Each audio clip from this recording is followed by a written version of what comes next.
안녕하세요 여러분. 오늘은 자바스크립트에서 코드를 간결하고 또 보기 좋게 만드는 방법에 대해서 한번 알아볼까 합니다. 코드를 가독성 있고 간결하게 만드는 팁들 중에서 간단한 방법으로 기존에 사용하던 문법들에서 조금씩 변경할 수 있는 부분들을 한번 알려드리도록 하겠습니다. 첫 번째로 여기 네이밍 컨벤션인데요. 네이밍을 주는 방법은 사실 여러분들께서 많이 알고들 계실 텐데요. 여기 함수가 하나가 있고요. 함수의 이름이 cal total mileage라는 의미에서 cal tot mlg라고 되어 있습니다. 그리고 파라미터는 tt로 넘기고 있고요. 내부 안에 변수가 바로 선언이 되어 있습니다. 그리고 total이라는 의미로 tot라는 약자를 사용했어요. 사실 과거의 레거시 코드들을 보면 이렇게 선언되어 있는 경우들이 있기는 한데요. 요즘에는 대부분 네이밍 컨벤션을 잘 지켜서 코드를 작성해 주시는 것 같고요. 자바스크립트를 처음 배우고 코드를 이제 막 배우기 시작하신 분들께서는 이렇게 약어로 되어 있는 이런 습관을 고치시는 게 좋을 것 같아요. 그래서 이 코드를 조금 더 좋게 바꾼다고 하면 이름이 명확하게 get total mileage라는 풀 문장으로 이런 식으로 네이밍을 해주시는 게 명확하게 좋을 것 같고요. 파라미터도 정확하게 어떤 파라미터인지를 알 수 있도록 네이밍을 명확하게 적어줬고요. 토탈 마일리지도 마찬가지로 의미에 맞게 작성을 네이밍을 했습니다. 그리고 바 대신에 let을 사용해서 변수를 선언을 했습니다. 바를 사용하게 되면 글로벌 변수로 등록이 되기 때문에 나중에 또 다른 문제를 초래할 수가 있게 되는 거고요. 두 번째로 알려드릴 팁은 템플릿 리러럴, 템플릿 표기법입니다. 템플릿 표기법은요, ES6에서 추가된 내용인데 어떤 문자열을 만들 때 더하기 표시를 사용을 해서 이런 식으로 문자열을 연결을 하는 그런 형태로 이런 식으로 상당히 길게 더하기와 따옴표가 몇 개가 들어갔는지 모르겠고 어디에서 끊긴지도 사실 잘 모르겠어요. 에디터가 없었다면 상당히 고생을 했을 겁니다. 자, 이거를 저희가 템플릿 리러러를 통해서 한번 수정을 해보도록 할게요. 좋은 코드, 좋은 예시라고 하면 이렇게 바꿀 수 있을 것 같아요. 백태그를 사용을 해서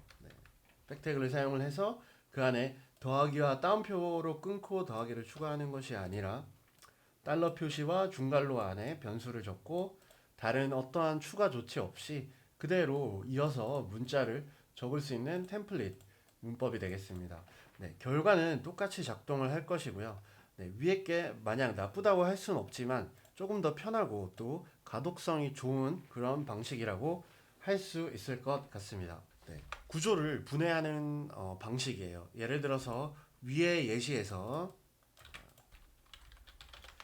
이렇게 되어 있다고 했을 때 이 멤버는 사실 오브젝트입니다. 오브젝트를 파라미터로 넘긴 것이고요. name은 동구, 그리고 age는 30, 그리고 job은 개발자라고 한번 해볼게요.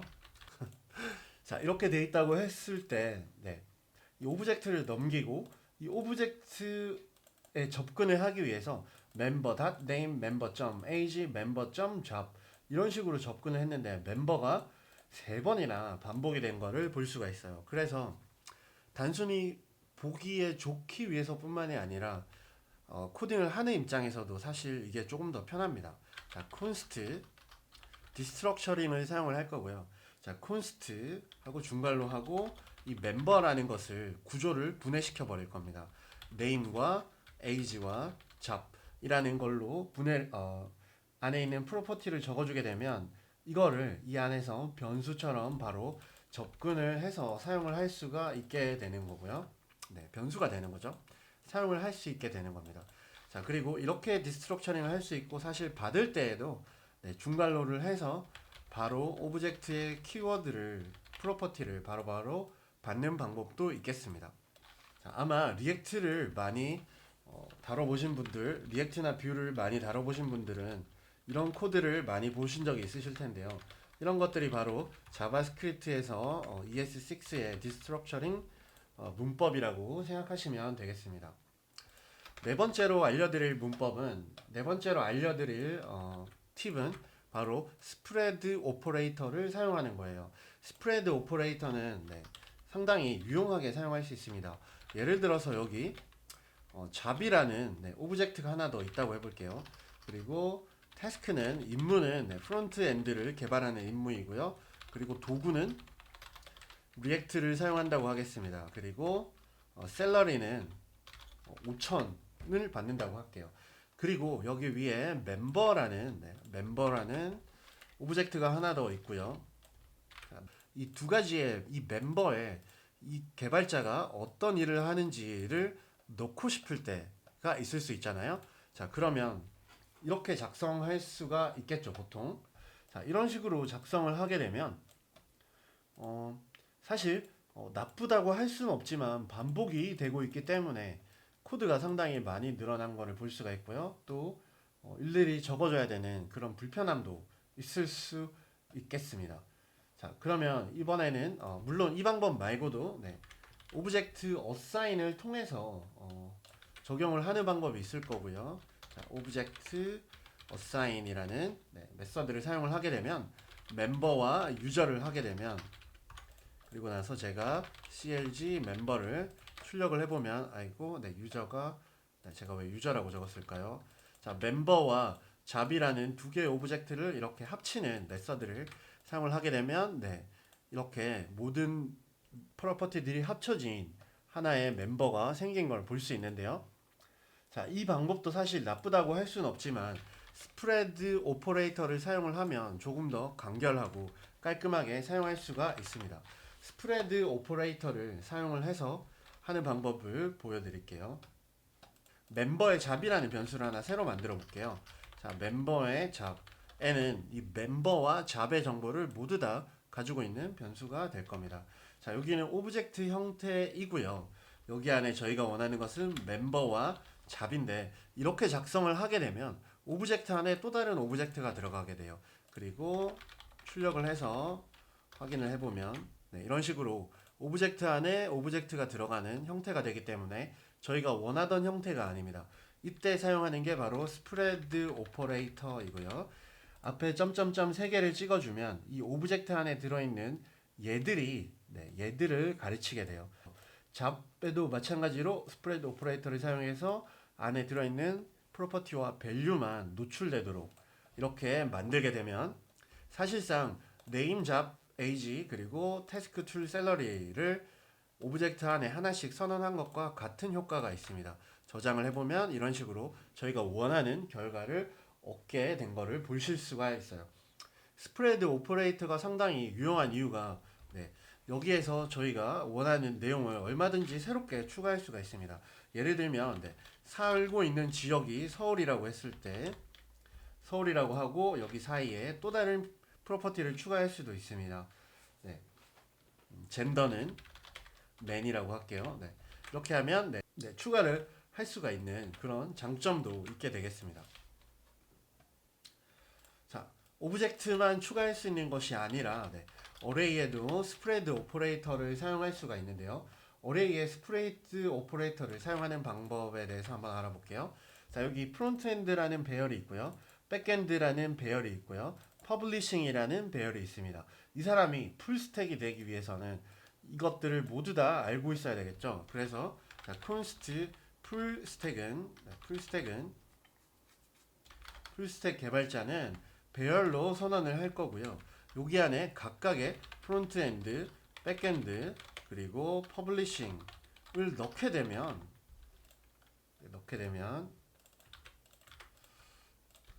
cng 풀스택 자, 배열 안에 또 다른 배열이 들어가는 저희가 원하는 구조가 아니게 돼요. 이때 사용할 수 있는 게 바로 스프레드 오퍼레이터입니다. 스프레드 오퍼레이터를 사용을 하게 되면 한 9개의 원소를 가진 9개의 내용을 가진 배열이 이렇게 생성이 된 걸 확인할 수가 있어요. 그래서 스프레드 오퍼레이터는 이 껍데기를 벗긴 내용물만 가져오는 것이다 라고 생각을 하시면 되고요. 여기에서 한 가지 더 유용한 부분은 순서도 저희가 언시프트나 푸시를 통해서 맨 뒤에 집어넣거나 맨 앞에 집어넣을 텐데 스프레드 오퍼레이터를 사용하면 자유자재로 위치를 지정할 수도 있습니다. 세 번째, 이런 식으로 들어간다고 하면 똑같은 결과가 나올 텐데요. 이 백엔드를 제가 리액트 다음으로 옮겨 보겠습니다. 그러면 리액트 다음으로 백엔드가 이렇게 나와 있는 거를 확인할 수가 있어요. 그리고 마지막 팁으로 반복문에 대한 팁을 조금 더 드리도록 할게요. 보너스 비율을 0.1라는 상수에 담도록 했고요. 그렇기 위해서 대문자로 컨벤션, 대문자 언더바로 컨벤션 한 것을 보실 수가 있고요. 보통 이렇게 네이밍이 되어 있으면 이 값은 변하지 않는 값이다 라는, 고정되어 있는 값이다 라는 의미로 사용을 할 때 이렇게 컨벤션을 하고요.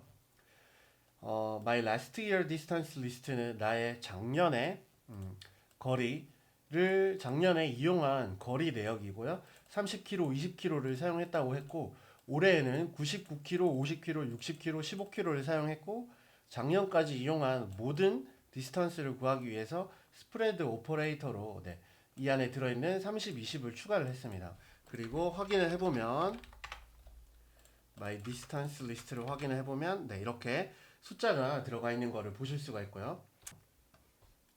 이렇게 계산된 내용이 출력된 걸 확인할 수가 있는데요. 자, 이 코드는 사실 조금 가독성이 안 좋다고 할 수가 있을 것 같아요.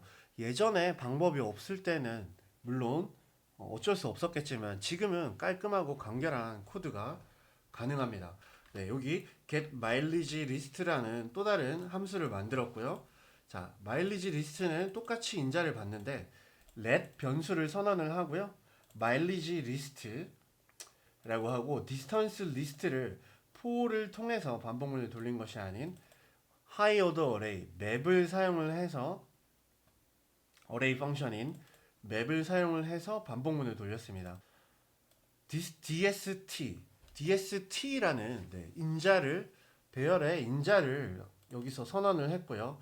이 인자가 결국 아까 전에 본 90, 50, 60, 15를 가리키게 되고요. 거기에 보너스 레이트를 곱한 값을 리턴을 해주고, 그 리턴된 배열들이 마일리지 리스트에 담기고, 그 담긴 마일리지 리스트를 결국 반환을 해줬습니다. 사실 이 코드도 나쁘지는 않지만 여기에서 한 가지 고치고 싶은 부분이 있습니다. 바로 디스턴스인데요. DST가 아닌 디스턴스로 이렇게 배열의 인자도 명칭을 명확하게 해주면 좋을 것 같아요. 뭐 아이템이라든지 아니면 D라든지 이런 식으로 짧게 해도 어렵지는 않겠지만, 이 코드를 보면 이게 어떤 것이다 라는 걸 이해를 할 수 있겠지만, 그래도 명칭을 정확하게 하는 습관을 들이는 것은 나쁜 습관은 절대 아닌 것 같아요. 디스턴스라는 이름으로 바꿨고요. 자, 여기서 한 가지 더 짧게 만드는 방법이 있어요. 자, 맵에서 저희가 일반적으로 arrow 펑션을 사용을 하면 이런 형태가 되는데요. arrow 펑션에서 맵을 사용을 하고 이렇게 모양이 생겼는데요. 이때 만약에 리턴되는 값이, 그러니까 코드가 한 줄이 되면 이 중괄호를 생략을 할 수가 있어요. 중괄호를 생략을 해보도록 하겠습니다. 한 줄 뿐이기 때문에. 그러면 중괄호를 생략을 하고 위에도 이런 식으로 생략을 할 수가 있습니다. 마침표는 빼주시는 게 좋겠죠. 자, 그러면 코드가 훨씬 간결해 보이는 효과가 있고요. 그리고 리턴되는 값이 결국 이 변수 값이기 때문에 그냥 이 값을 그대로 리턴을 해주는 것도 괜찮을 것 같아요. 자, 이렇게 되면 코드가 상당히 간결하게 변한 것을 확인할 수가 있습니다. 위에 코드와 비교를 했을 때 코드 자체가 상당히 간결하고, 맵을 돌렸고 맵에다가 보너스 레이트를 곱했구나, 상당히 쉽게 알아볼 수 있게 된 거고요. 자, 일반 함수가 이런 모양을 가지고 있다고 하면 arrow 펑션은 이런 모양을 가지고 있죠. 자, 그래서 위에 있는 얘들은 일단 잠시 주석 처리를 해놓고요. 자, 이 함수를 이렇게 선언을 하셔도 돼요. const get mileage list는 그리고 펑션, 이런 식으로 선언을 하셔도 작동이 똑같이 하게 됩니다. 자, 이렇게 선언을 해도 작동이 똑같이 하게 되고요. 자, 이렇게 똑같이 작동을 하게 되고요. 만약에 제가 arrow 펑션으로 이거를 바꾼다고 했을 때, 자, 펑션 arrow 펑션으로 한번 바꿔보겠습니다. 자, 그러면 const mileage는 그대로 가고요. 여기에서 펑션을 빼고 arrow 펑션으로 이런 식으로 바꿀 수 있겠죠. 그리고 아까 전에 말씀드린 것처럼, 자, 여기 인자로는 distance list를 받을 거고요. 말씀드린 것처럼 리턴이 한 줄이게 되면 생략을 할 수 있다고 했습니다. 그러면 얘를 중괄호를 생략을 하고 이런 식으로 작성을 해도 작동이 되는 거예요.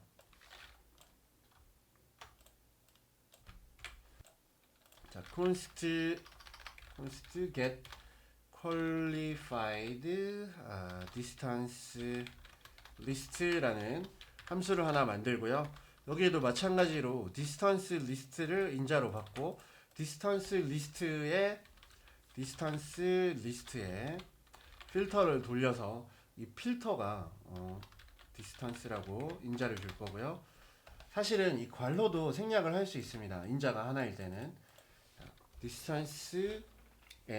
distance가 minimum distance, 자, minimum distance보다 작은 큰 경우만 필터링을 해서 리턴을 해주는 그런 코드가 되겠습니다. 그러려면 여기에 const minimum distance는 50이라고 해서 50km 이상인 것만 필터를 해주는 그런 코드도 이렇게 작성을 할 수가 있고요. 코드를 더 좋은 코드를 위해서 새롭게 나온 기능들이나 또 편리하게 사용할 수 있는 그런 기능들을 익히고 사용하는 습관을 들이는 게 좋은 코드를 작성하기 위한 첫걸음이라고 생각하고요. 이러한 기능들을, 이러한 문법들을 익숙하게 사용을 하시다 보면 생산성도 조금 더 올라가고 코딩하는 재미도 느끼게 되는 그런 계기가 될 것이라고 생각합니다. 네, 이 영상이 많은 내용을 담고 있지를 못하지만 아주 기초적인 부분에서 코드를 간결하게 하는 부분에서 여러분들께 조금이라도 도움이 되는 내용이었으면 좋겠습니다. 감사합니다.